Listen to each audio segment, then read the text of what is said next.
Glass, what you want to do is before you break this glass, wrap it up like that, and then wrap it at the bottom. And what is the reason why we're wrapping it up? Huh? What is the reason?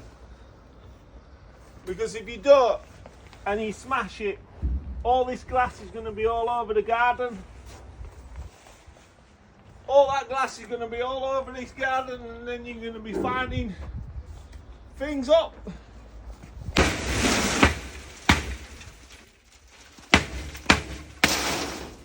that. And you can just shake it.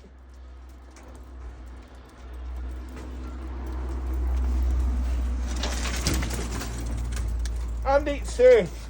You know what I mean? All the top tips from MJC Kitchens and Bathrooms. Don't forget to like, share and follow.